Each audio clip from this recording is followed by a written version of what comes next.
Hello everybody, and welcome back to Let's Play Pokemon HeartGold. In the last episode, we did all of the gym leader rematches. Well, we got all the gym leader rematches, save for one, because it was blue. And in this episode, we are back here at the Safari Zone. And you may be asking, hey, why are you at the Safari Zone? We already covered this. Well, we covered, I'd say half of it, but it's not, I don't know. The content here is stupid thick. So, we've unlocked something since the last time we were here. Last time we were here, we got the ability to shuffle around all the areas here with the area customizer. If you forgot, it was a long time ago, but we can swap anything out if we want. Switch it out with like the desert. Who cares? We can have 2 desert areas. And that'll happen. What we unlocked. Hi, I've been waiting for you. I had an epiphany, a new attraction. I decided to call it Object Arrangement. This is going to be fun. You can place objects on the field as you play in the Safari Zone. Not only that, but the types of Pokemon you see will change depend on the types of objects you place. Isn't it amazing? I will call you using the Pokegear if something else comes up. Now he says that, but like he's already called me all the times that he can. So the way this works is after you get the National Dex, Balba will call you and he'll be like, hey, I got a new thing. 3 hours after that, 3 hours after that, he will call you again. This is in-game time. 3 hours after that, he will call you again. And then 3 hours after that, he will call you again. And that's the last call. So you'll get 4 calls in total after you get the National Dex. And he will unlock Object Arrangement for you. Object Arrangement is, number one, the coolest thing they've ever added to the Safari Zone, and also kind of the lamest for a different reason. So I'm gonna go right in here just to show it off because you do need to place them in the actual Safari. You can't actually place them outside. So there's a bit of a weird system here. So all the Pokemon that we were able to find before, we could find in the base areas. However, there's an entirely second list of Pokemon that can be found only by placing items. Place an object? Yes, you do this by just pressing A wherever. And there's a few different kinds of objects. So there's these, which would be plains items. And then you have some of the thicker things. Well, hold on. So to start off, and the fountain can't fit, that's why it's grayed out. To start off, there's 4 different kinds of items. There are plains items, forest items, peak items, and waterside items. So for instance, waterhole would be a waterside item. Puddle would be a waterside item. Big rock would be a peak item. So rocky areas would like it. If you got a few of these, you could probably enclose a lake or flower patch. Yeah, there's several things here. Bench that you could rest on. And then there's just like other items that are really just for fun out here. But you got all of these items. Then you have plains Pokemon seem to like it. Forest Pokemon seem to like it. So there you go. That's how you find out. And you can just place these wherever. I'm going to find a nice place to put these. Like say I wanted to place, this is a nice big open area. I'm going to place a water hole here. Now, this adds one single point to the waterside item tally. Certain items are worth different amounts of points depending on how big they are. So like for instance, if I were to place like the fountain here, I'm not sure if I can. No, I still can't. Cannot place on land. Oh, that would be why. That makes sense. If I were to place a puddle here, bada boom, bada bing, there's now 2 points. And you can place 30 of these items in each area, so you kind of have to like strategically, well, I say strategically, you can just kind of like mass put them on the edges and you're kind of good. You need to place these items to get up to a certain tally to encounter certain kinds of Pokemon. So for instance, currently, what area are we on? Is this the peak area? I think this is the peak area. We're gonna call it the peak area, even if it's not. So, in the peak area, if I were to put 5 waterside items down, I'd be able to encounter a level 45 Slowbro, which is obviously a much higher level than all the other Pokemon in the area. Normally it's like 15 to 20 or so. Some Pokemon require 2 kinds of items. For instance, Vigoroth requires 56 forest items and 28 plains items. Now you may be looking at those numbers and you may ask, what? Well, there's an entirely second system in addition to this, and this is where it really sucks.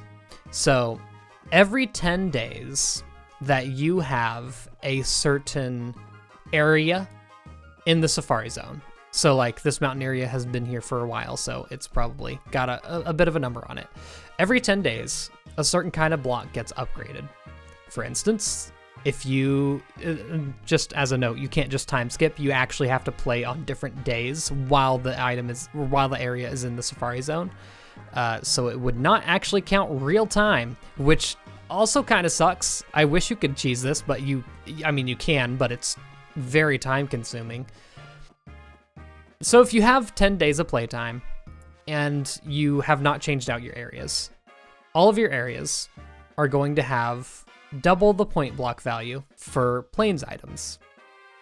And then 10 days after that, it extends to forest items.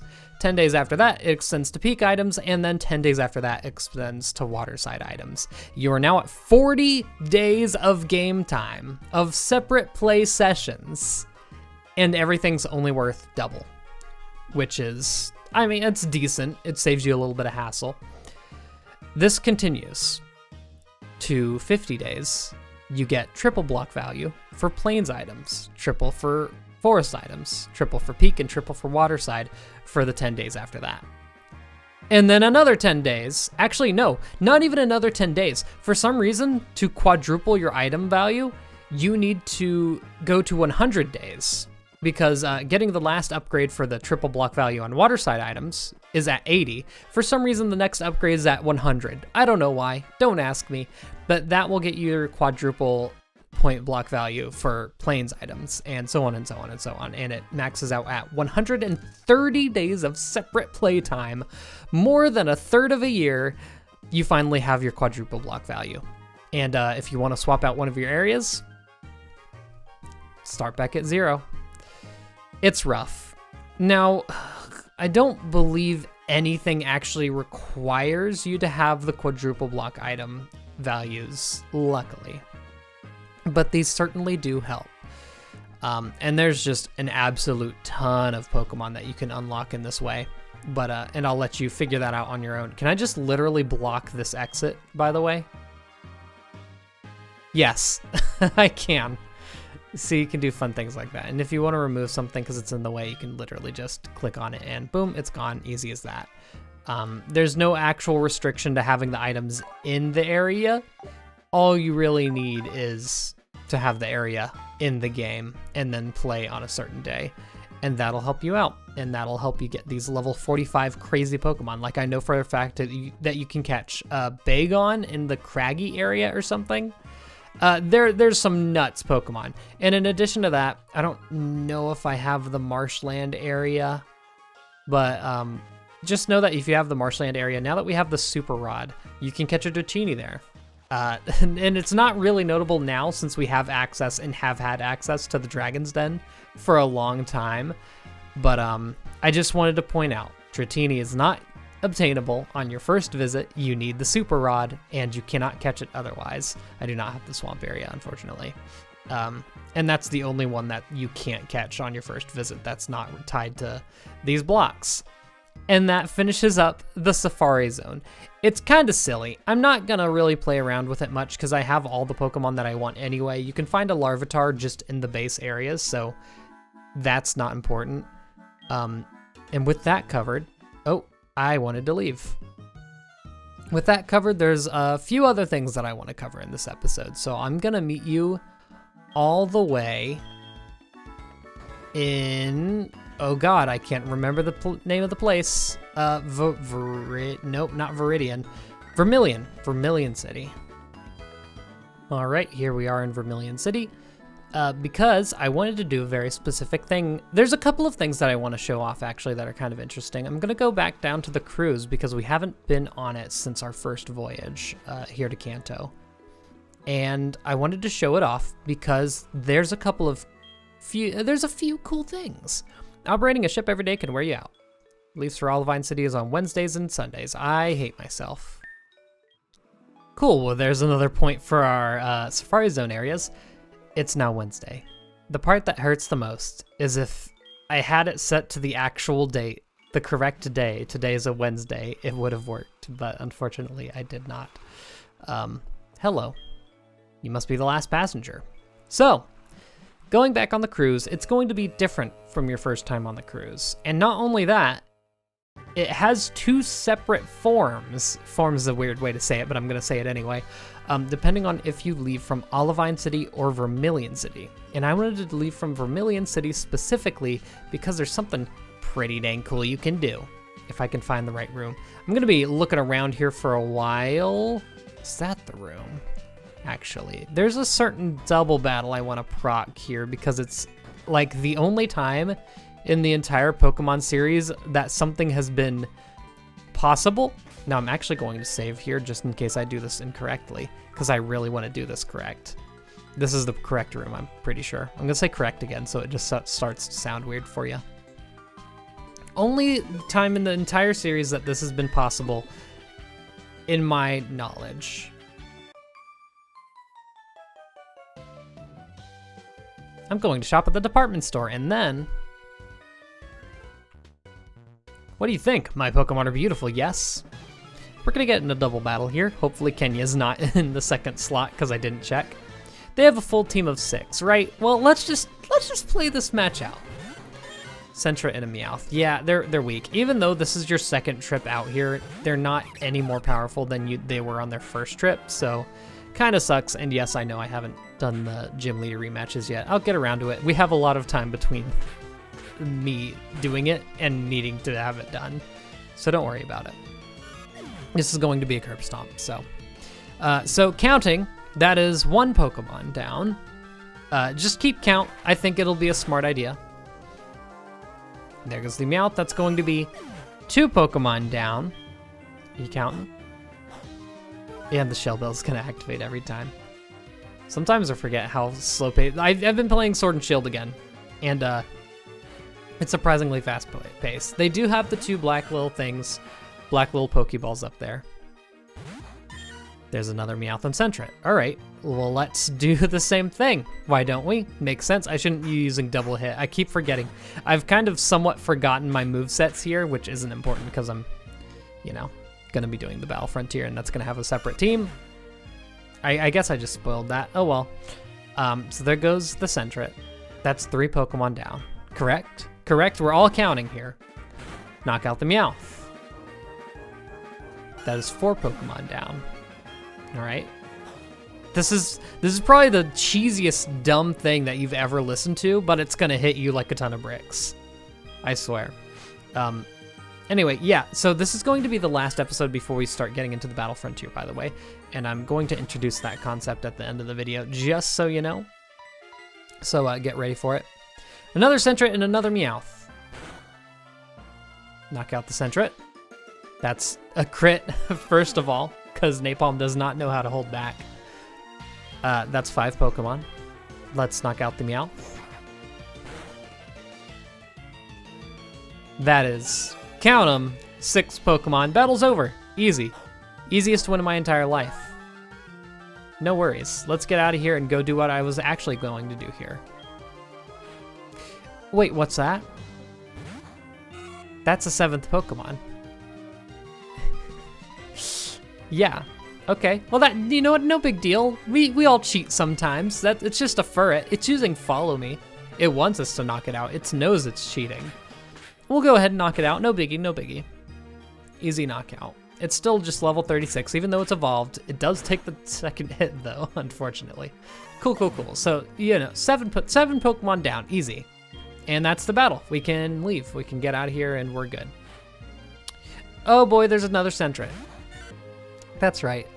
This is, to my knowledge, once again, the only time that you can face more than 6 Pokemon in a battle.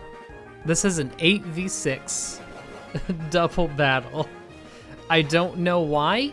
I don't, like, they just sprinkled this in here. This is just some vague, like, you know, you wouldn't find this battle playing regularly.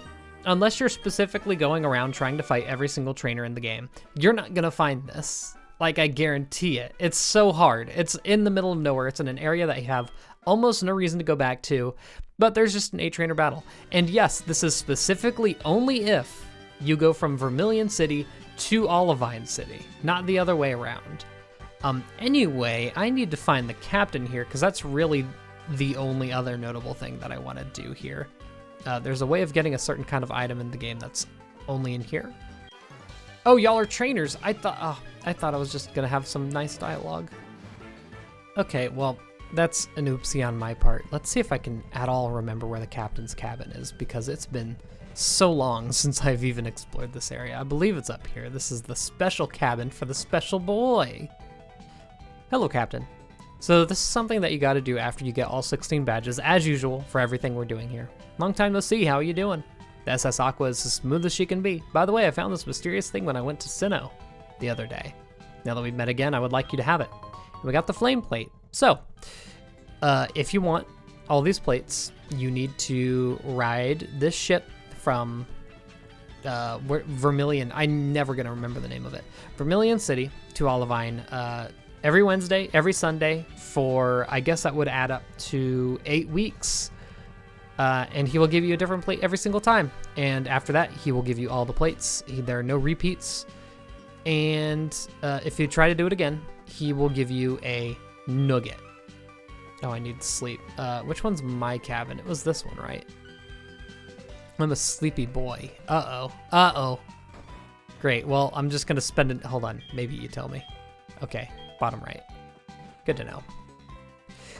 Yeah, he'll give you all the plates, so those are the only ways to get the plates in this game. Unless you were to, I guess, comfy bed, time to sleep. Okay. I'm not sure if you can trade a Pokemon from Diamond and Pearl holding it. You probably can. I see no reason why they wouldn't put them in. And of course, these are going to be used to increase the power of a certain type of move by, I believe, 20%. Maybe 15%, but I think it's 20 in this game. Used to be 10%.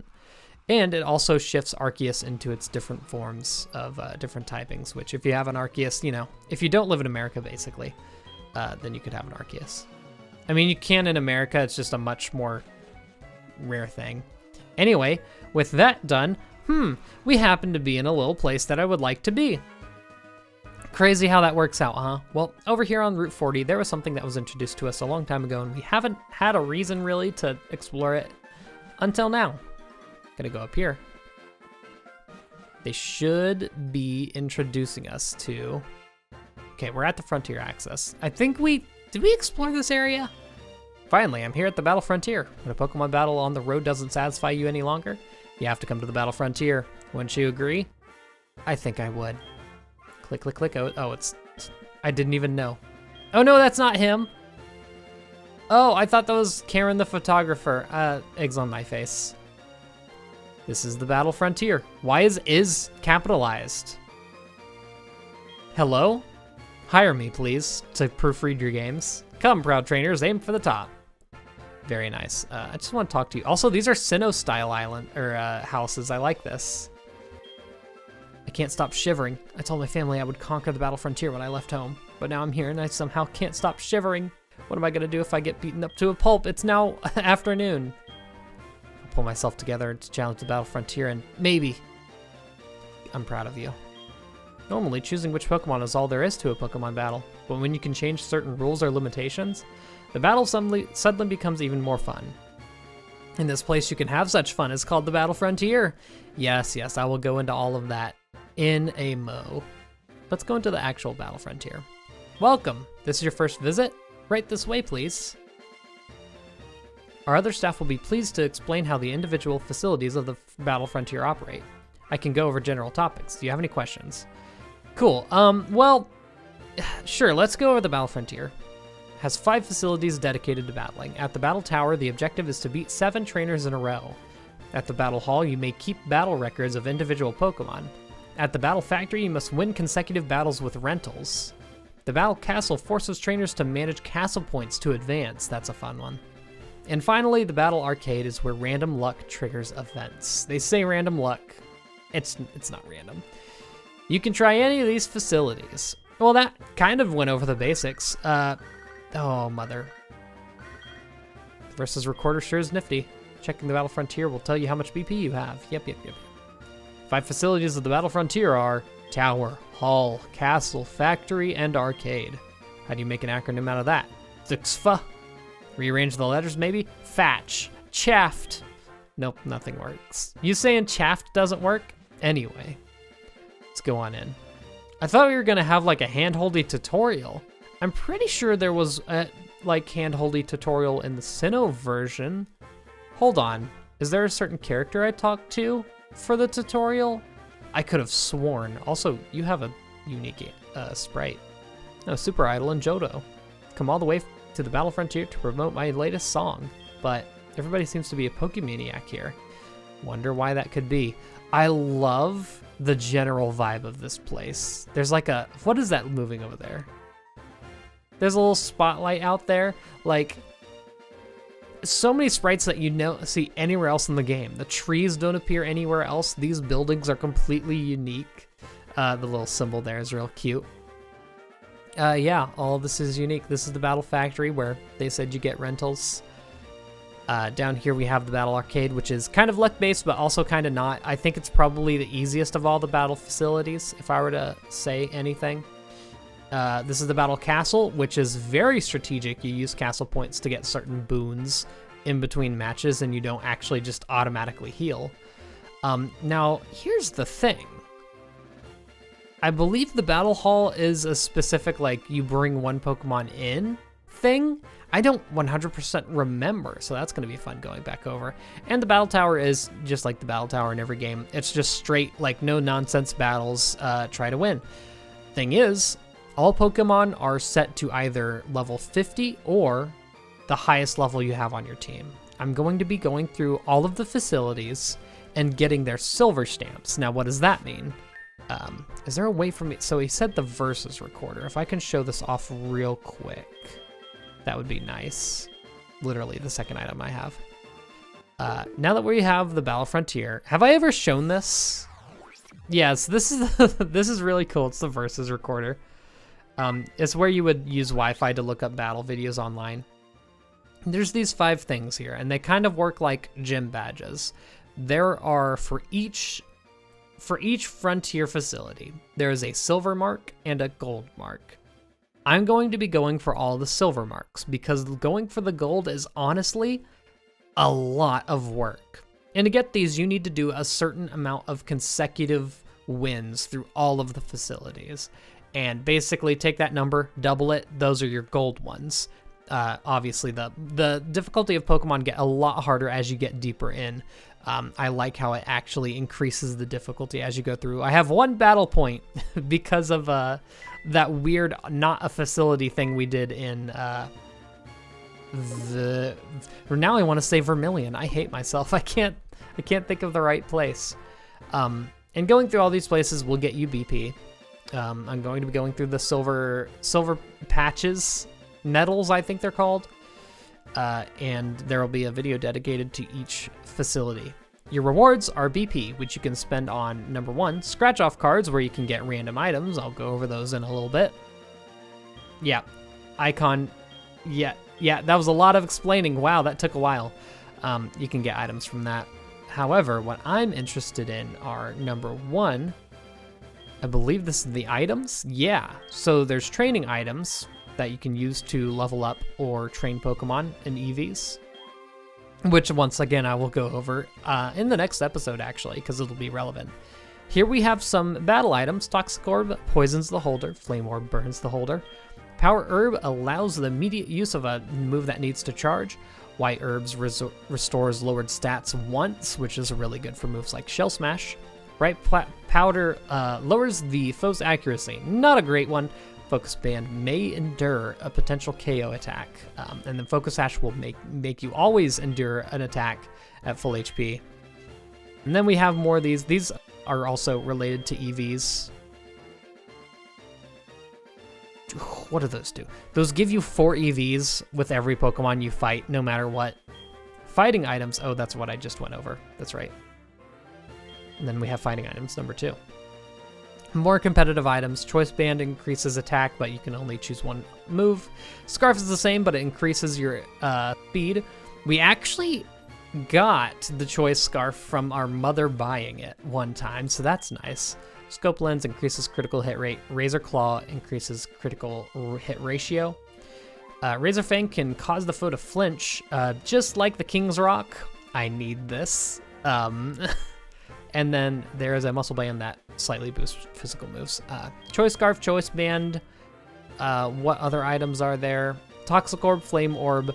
White Herb is situational. Focus Band and Power Herb are going to be your go-tos. There's actually a couple items that are not there that are really good. And this is TMs. Huh. I thought this would be the move tutor. Special attacks. We have some special attacks here, of course. We got changing attacks. So that would be any status move here. Neat. So you can get more TMs if you need them. Those are TMs for the really good things. I know there's a move tutor somewhere around here. Anyway, I'll find that later, I think. But the move tutor will be important to us.